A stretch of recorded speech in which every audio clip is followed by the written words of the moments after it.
we're seeing a lot of, changes in terms of the attitudes from sellers. For so long now, last couple of years, it's just been sellers held all the cards. They were bending people over a barrel, asking them for everything, waiving every contingency, way over asking price. And already, prices are starting to come down in terms of the starting point. But now sellers are getting back to a more balanced market attitude where, hey, they'll take some concessions. They won't ask for waiving all the contingencies. And so buyers are starting to get some leverage back.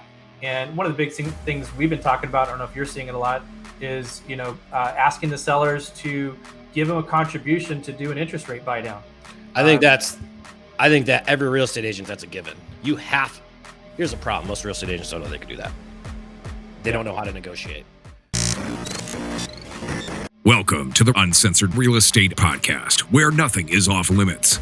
If you're interested in buying, selling, or investing in real estate, and you want to learn some of the insider secrets and uncensored truths from the true professionals in and around real estate, you've come to the right place. Now, let's buckle up for the uncensored truth about real estate and join your host, Brian Cardenas. All right, everybody.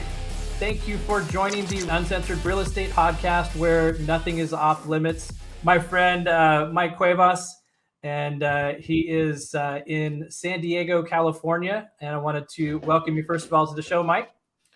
Hello. Thank you for having me, dude. Appreciate being here. Yeah, absolutely. Appreciate you joining us. And, one of the things we try to do on the show is kind of bring to light for the average person out there some of the unknown stuff that goes on in the real estate business, things that they should know about, probably don't know about. There's a lot of that, both on the real estate side and the mortgage side of it. And so, that's kind of what we want to talk about a little bit today. But first, just wanted to find out, you're in San Diego, I'm in Scottsdale. What's going on out there? Like, what's the market like? It's slowed down. It's taking a hit. They're already seeing a 5% drop. I think it's going to get up to 20% drop for a lot of other factors. I think this correction is going to be geographically based. And the reason why San Diego, I think, is going to take a hit is because we appreciated 40% in the last 2 years. That's not supposed to happen, guys. Right. Yeah. And on top of that, the gas prices and the cost of living, food prices, and the combination of high rates and cost of living is what's going to hurt us. Whereas when you go into these other markets where there's still a lot of inbound, like Texas and Arizona and Florida, I don't think they're going to have as much because the demand is still going to be there. I don't think it's a rate thing. A lot of people right now are talking about the rates being the reason why people aren't. Yeah, that was the catalyst. But trust me, people are worried about the rates because they're worried about their other expenses. And a lot of that has to do with the cost of living and the inflationary environment that we're seeing right now. Yeah, that's one of the things that, people are looking at is, what's happening nationally, what's happening locally. And it's very different. We talk to people across the country all the time, just like you do. And, we're hearing from some of them that, things are still going strong. They haven't really seen a slowdown just yet. We're starting to see it here in Arizona for sure. Yeah. We're seeing lots of posts, by agents talking about, price declines and things like that. So if you're looking at, talking to a seller, a homeowner that's thinking about selling their house, what are the things that they're afraid of right now? Well, we have to look at the whole big picture. One, lose your emotional attachment to the house, regardless of how long you've been there, and treat this like a business decision. Because the truth is that your house, you're not going to get what you got 90 days ago for your house. There's just less people who can afford them right now. In 2007, 8, and 9, when this happened, and we had the last correction we had, the biggest problem that we had at that time was what you saw on paper wasn't caught up to the reality. And the way that we look at what property values are worth today is we run comps or comparables, usually for the last 6 months. We need to run comps for the last 2 months because we're going downward in the opposite way. In 2008, 2009, the problem we had was that the market was depreciating in reality faster than it was on paper. So right. I think as a seller, you have a lot of options. And this isn't all bad things. I'm not trying to paint a doom and gloom picture. What we have to realize is, like, look, we had a great 3 years. And if you really do have to sell 100%, I would sell right off the bat. I would sell right now. If you have to sell, I think you got to look at what you're going to go buy and make sure that you're doing it for your lifestyle reasons. But the truth is we don't know how big of a correction this is going to be. So if you have to sell, don't wait. What we do know is that the inflation problem isn't going to go anywhere anytime soon. What we do know is the cost of living isn't going to go anywhere anytime soon. And what we do know is that the economy is continuing a downward track. So that's what I'm more concerned of, is the all the other costs of living, in addition to the home ownership. I think that's the biggest thing people aren't really talking about with this stuff.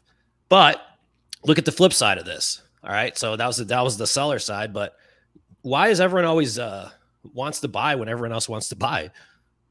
It's crazy. Like, that makes no sense. Like Warren Buffett once famously said, when you zig and you zag. And if you look at every real estate investor, look at any of your friends and family members that are in the real estate investing, every single person I know is salivating right now on the sidelines. Like, these guys are a bunch of dogs with rabies, like just foaming at the mouth, just waiting for this to go on.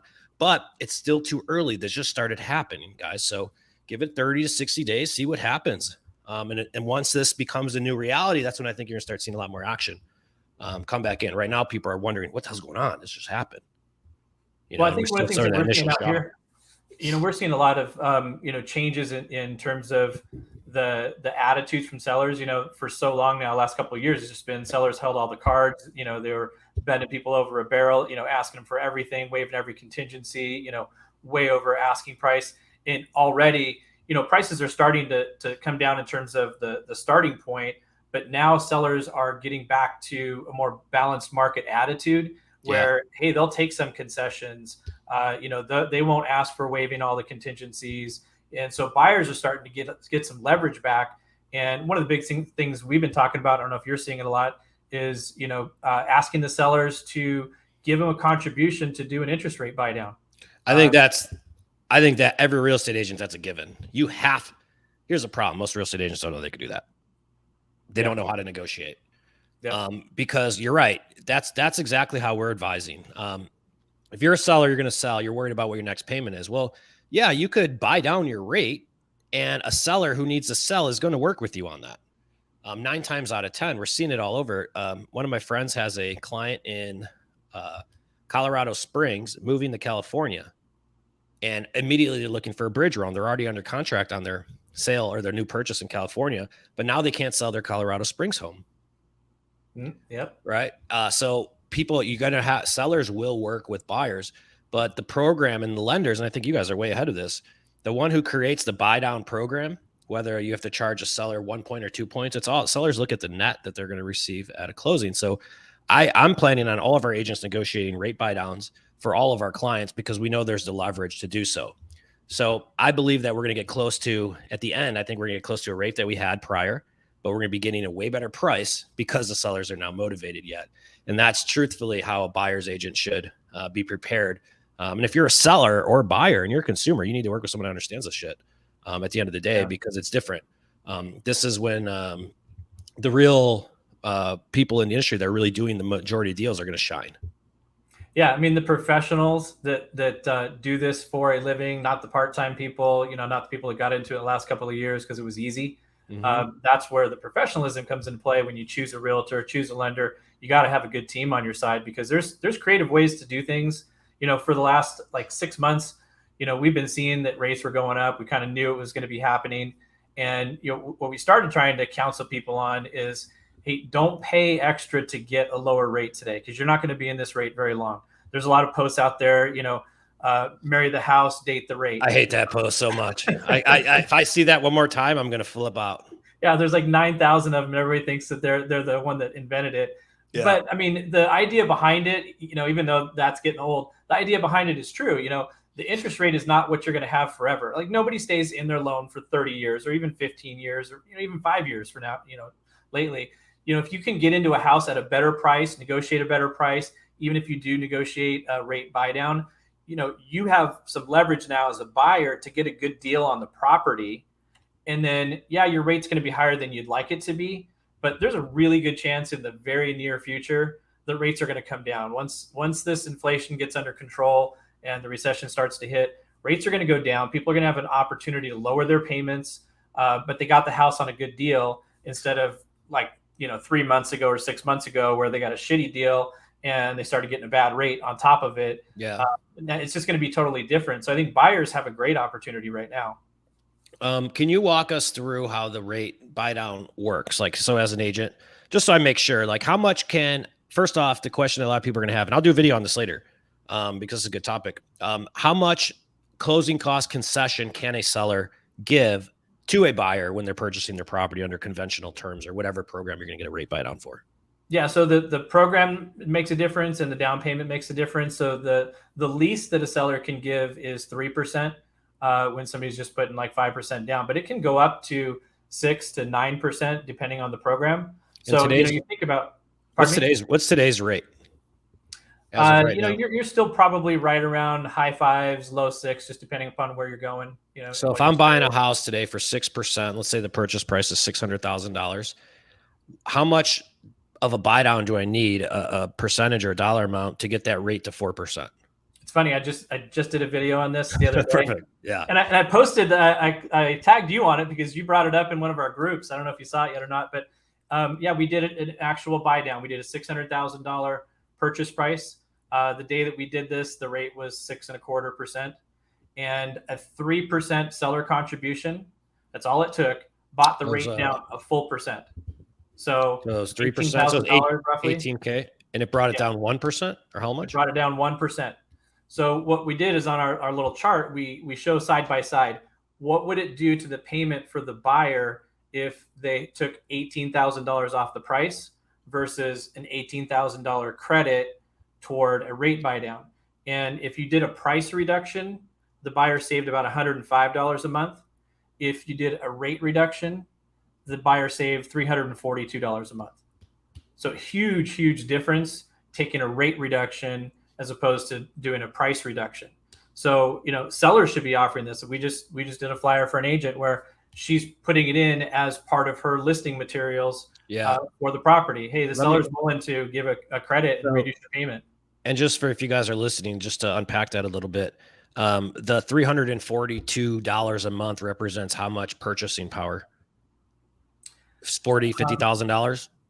Well, so 6% rate, give or take. I mean, you're gonna make me do math in my head, man. I suck at that. But actually, one of the things that we compared was how much do you have to decrease the price to still get that $342 a month savings? And I think it was like around $65,000 price reduction. So that's about the math.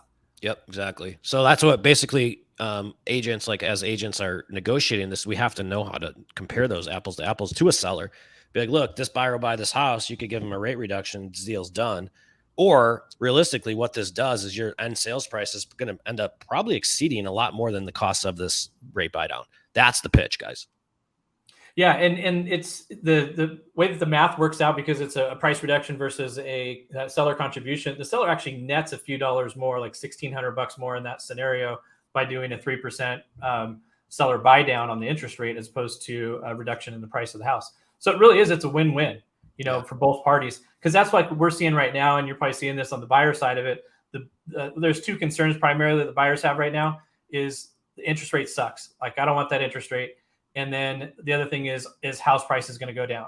Correct. That's the other piece of the puzzle. So we can solve one of those by doing a seller buy down. So we get rid of the resistance to buying based on the interest rate. And then the piece about, what's going to happen with the home prices. One of the things that, we feel like is happening, we're seeing a reduction in list prices for sure. We're seeing decreases in the prices because they're staying on the market for a little while. But when this recession kicks into full gear, which it'll be happening, it'll probably be happening by the end of the year if we're not in it already. Real estate still does really well during recessionary periods because it's a hard asset. It's not like all this other shit that's out there that's going up and down. I mean, real estate is something that's solid. It does well during inflationary times. It does well during recessions. So it's still a great opportunity. Like you're saying, you've got smart money sitting on the sidelines, just, waiting to get in and do it. And that's what's going to happen is people that are really smart and they know what will happen with the economy and the changes that are coming. They're going to jump in and they're going to be buying properties just like they have been, getting better deals on them.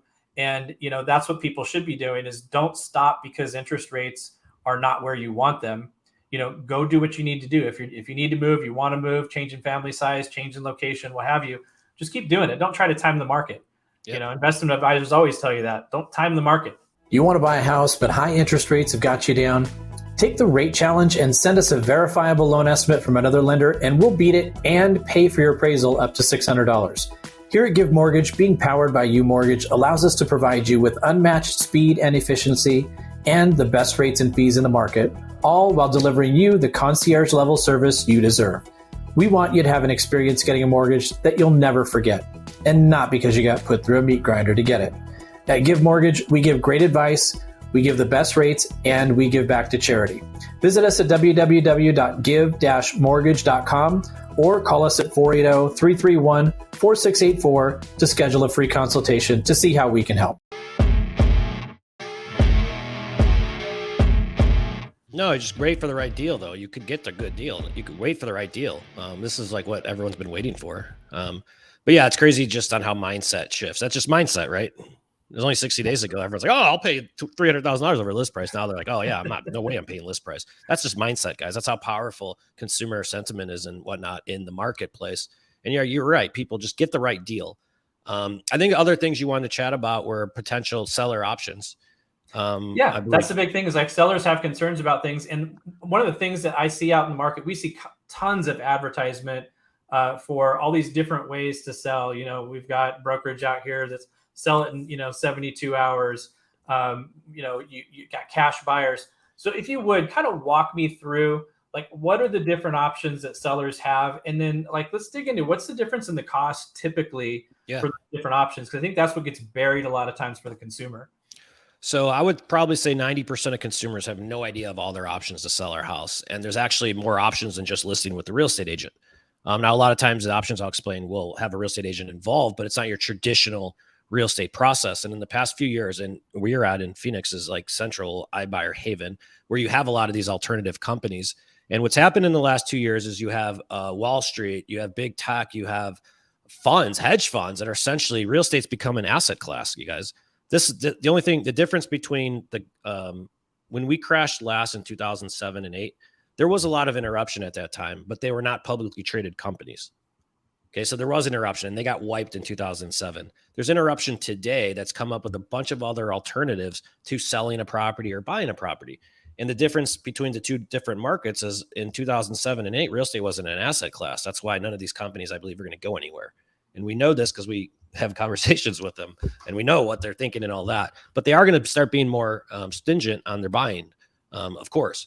Now, what they've done is they've created solutions for people that have house problems, and they've created different products and ways to sell your house. So traditionally, most people would just list with a real estate agent, host an open house, wait for a buyer to come, and they start looking for their new house after their other house sells. So I'll walk you through sort of a bunch of different programs that wherever you're at in the United States, you pretty much have access to these. Now, one that's going to be very popular right now is called like a bridge type loan solution. And these are appropriate for people that are in the step up buyers, someone who is selling a house and buying a house at the same time. Now, for most people in that position, it's not a fun transaction. You're juggling too many things, especially when you have kids.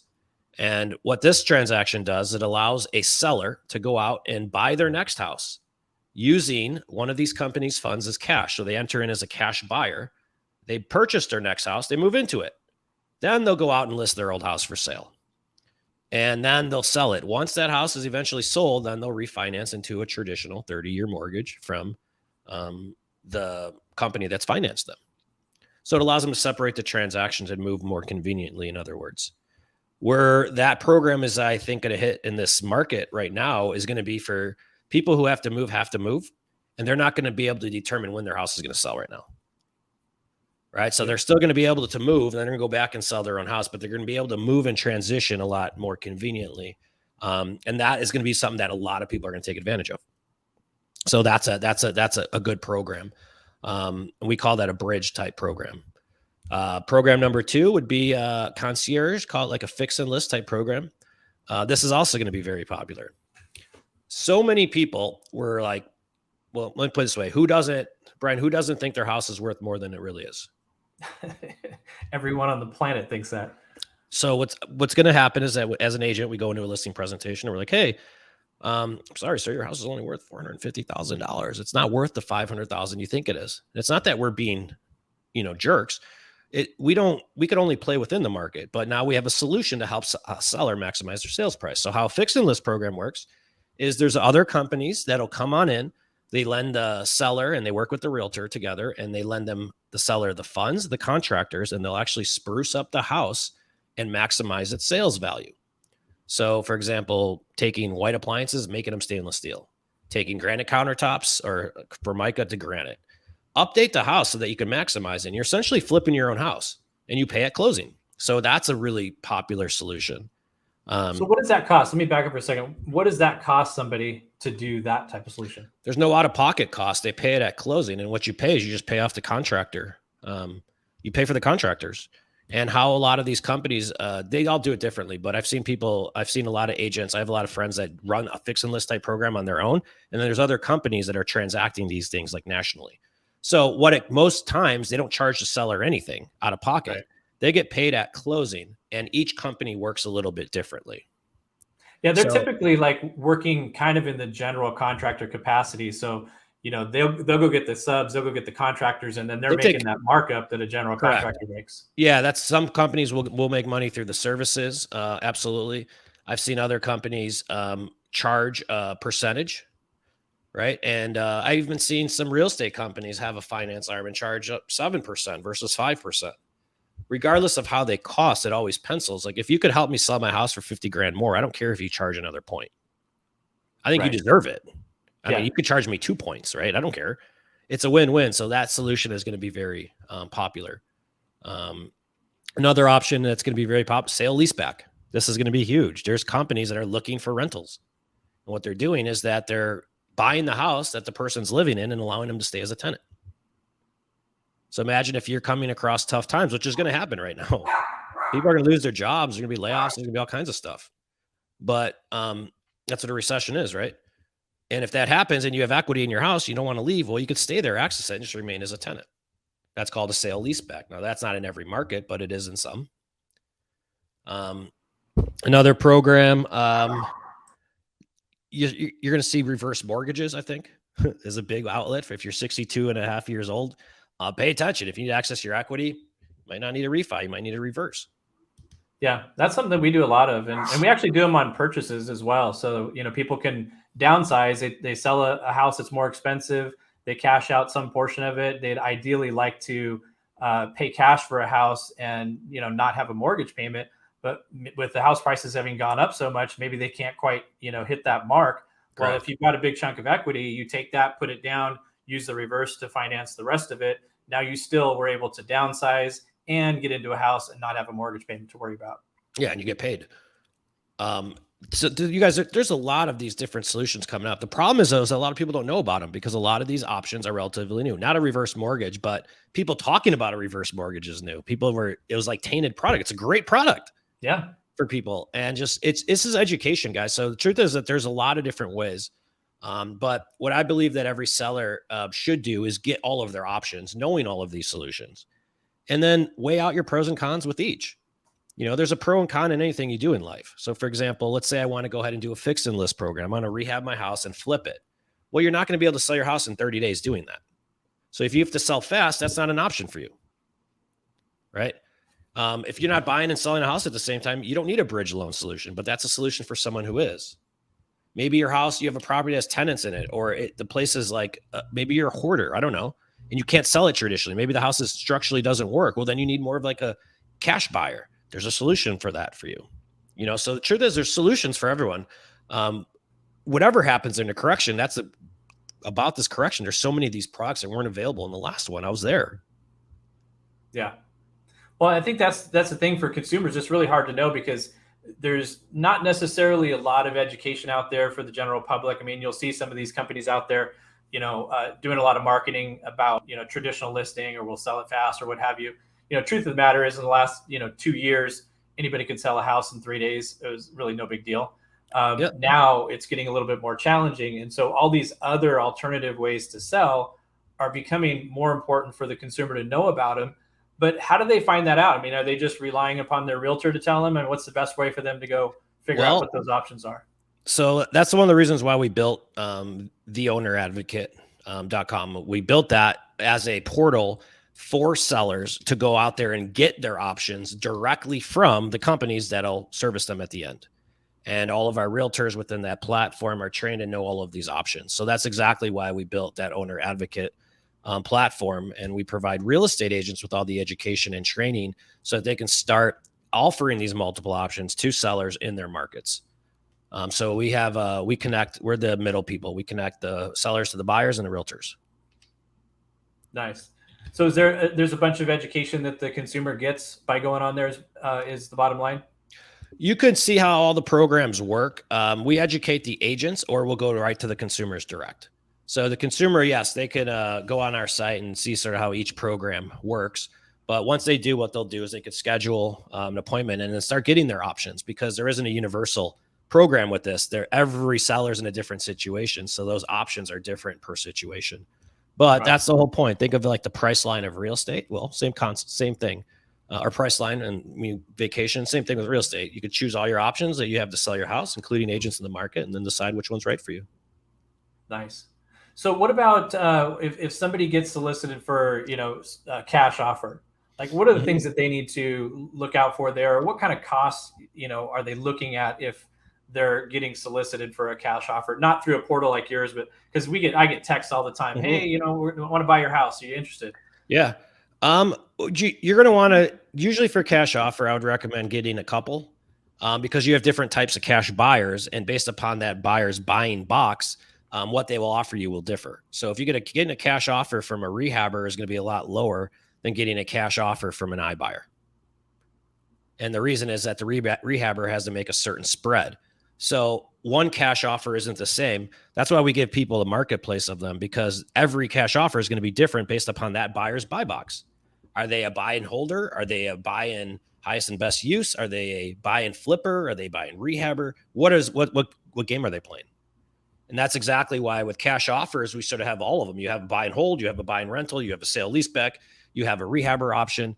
All of them are going to have different prices. So there isn't a universal. The right answer is going to be based upon the property specific, the people in the market. And that's why I would recommend entertaining all options.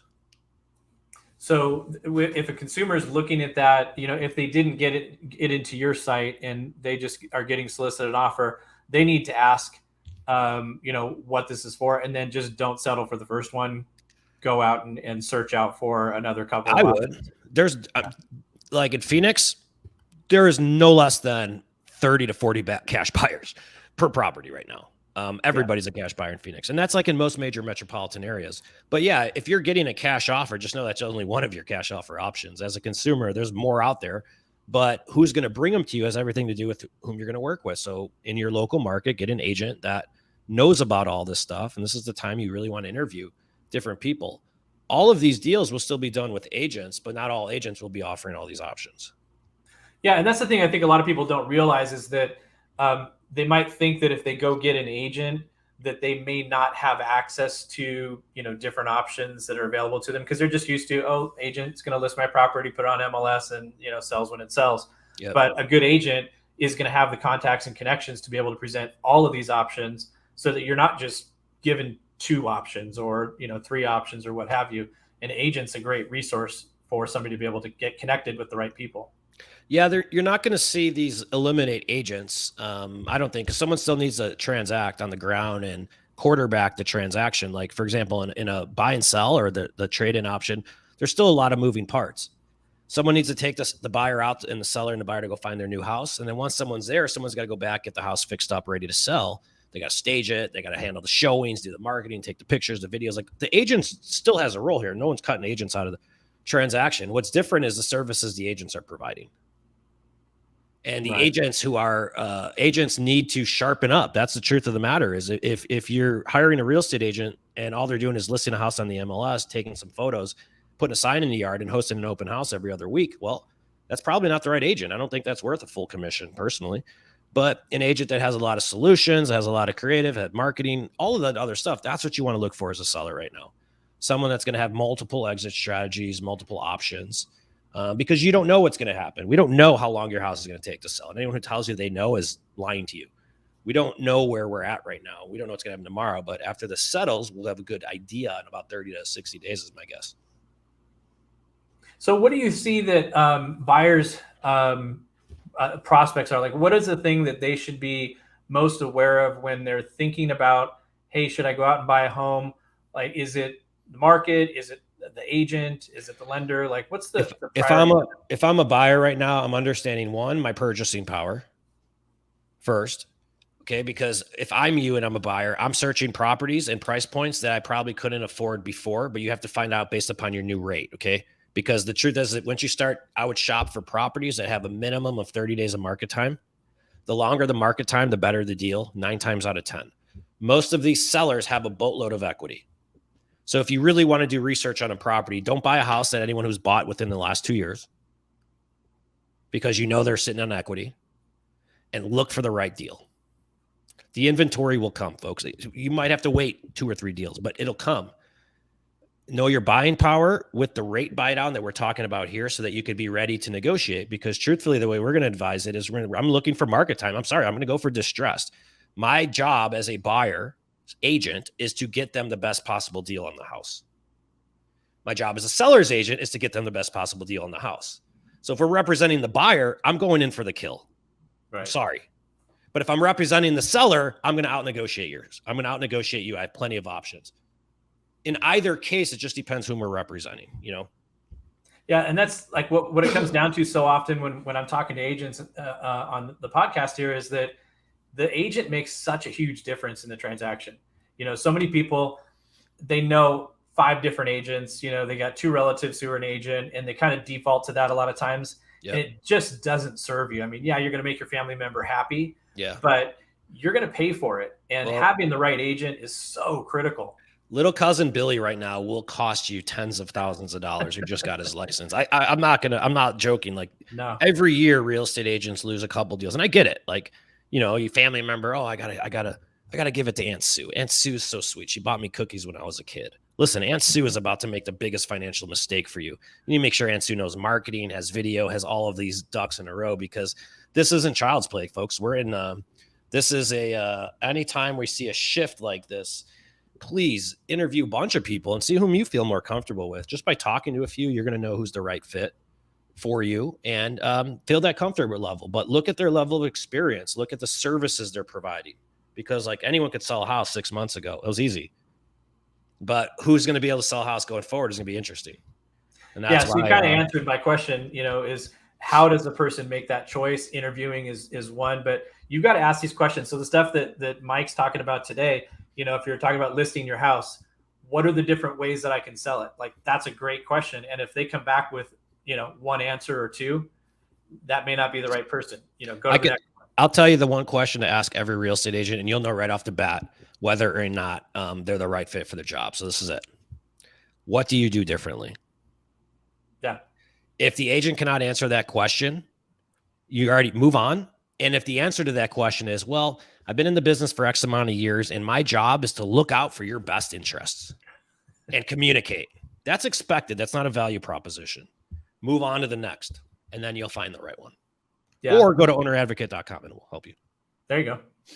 Yeah. And that's, the bar has been set pretty low, unfortunately, you know, for what real estate agents and mortgage lenders too, you know, like for us, you know, it's like, why would a real estate agent recommend you? Well, we can close on time and we can communicate with you.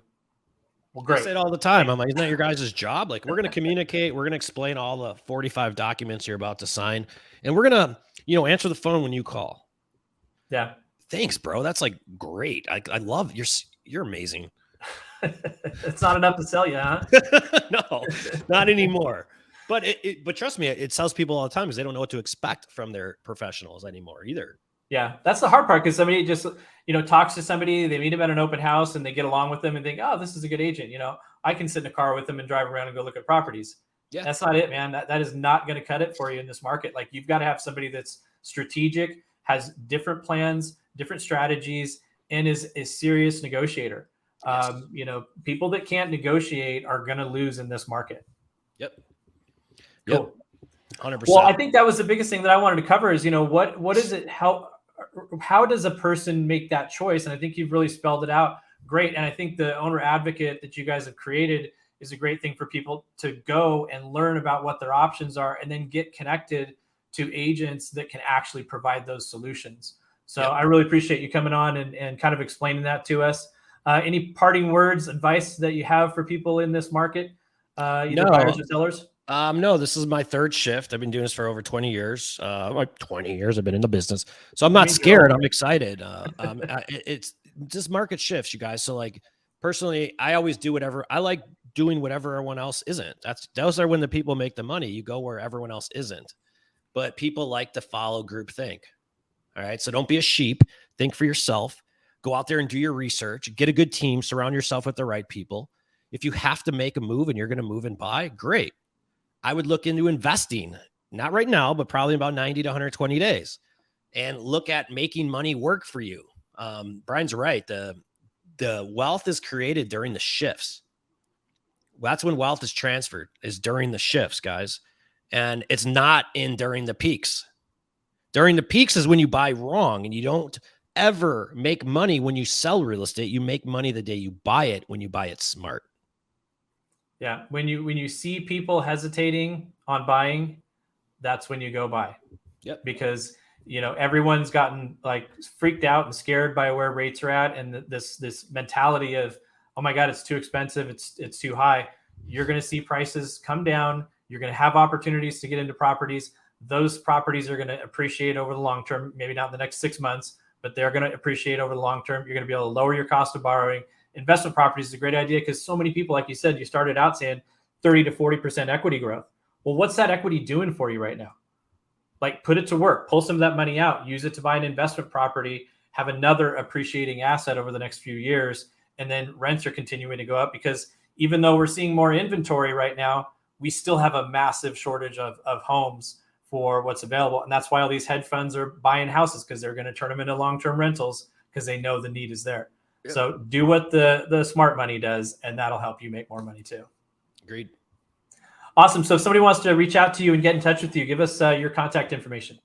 Yeah, you could visit theowneradvocate.com. If you're a seller thinking about selling your property, theowneradvocate.com. If you're a real estate agent and you'd like to help sellers sell their property using the multiple options, you could visit us at www.owneradvocateagent.com. So www.owneradvocateagent.com. That's all of our training and connections to all the companies that do all this stuff and all the fun stuff. So if you're an agent, go there. If you're a buyer or seller, go to the first site.